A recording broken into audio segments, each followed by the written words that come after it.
Hi friends, ఈరోజు video వచ్చేసి కార బూందీ అండి. మనకి కారం కారంగా తినాలి అనిపించినప్పుడు చాలా సింపుల్గా అప్పటికప్పుడు తయారు చేసుకోవచ్చు అనమాట ఈ కార బూందీ అనేది. అలాగే మన ఇంట్లో చేయడం వల్ల పిల్లలు కూడా చాలా ఇంట్రెస్ట్గా తింటారు కదండి. అలాంటి ఈ కార బూందీని ఎలా తయారు చేసుకోవాలో ఇప్పుడు మనం చూసేద్దాం. ముందుగా కార బూందీని తయారు చేసుకోవడానికి 1 కప్పు శనగపిండికి తీసుకున్నానండి. ఈ శనగపిండిని జల్లించుకోవాలి. పిండి అనేది జల్లించుకోవడం వల్ల మనకి బూందీ అనేది చాలా సాఫ్ట్గా వస్తుందండి. తుక్కు కానీ ఏమీ లేకుండా నీట్గా ఈ విధంగా జల్లించేసుకున్నాను. అలాగే 1/2 కప్పు వచ్చేసి వరిపిండి తీసుకున్నానండి. వరిపిండి వేయడం వల్ల చక్కగా కరకరలాడుతూ ఉంటుందన్నమాట బూందీ. టేస్ట్కి తగ్గట్టుగా కొద్దిగా అంత సాల్ట్ వేసానండి. వేసి మొత్తం అంతా కలుపుకుందాం.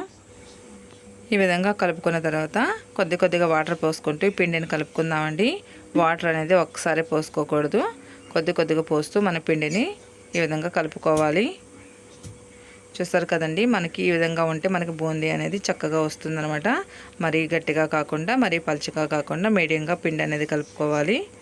స్టవ్ మీద ఆయిల్ వేడవుతుందండి.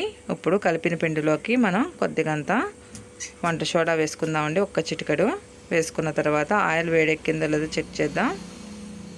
ఆయిల్ వేడెక్కిందండి. ఇప్పుడు బూందీ అనేది మనం దూసుకుందాం అనమాట.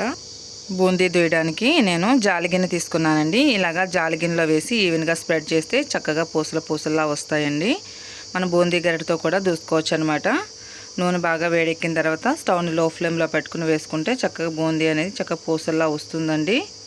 చూసారు కదండి, ఈ విధంగా వేగితే మనకి సరిపోతుంది. ఇలాగా మొత్తం బూందీ అంతా దూసేసుకుందామండి. మనం బూందీ దూసేటప్పుడు ఆయిల్ వేడిగా ఉండాలండి. ఆయిల్ వేడిగా లేకపోతే పూసలుగా రాదనమాట.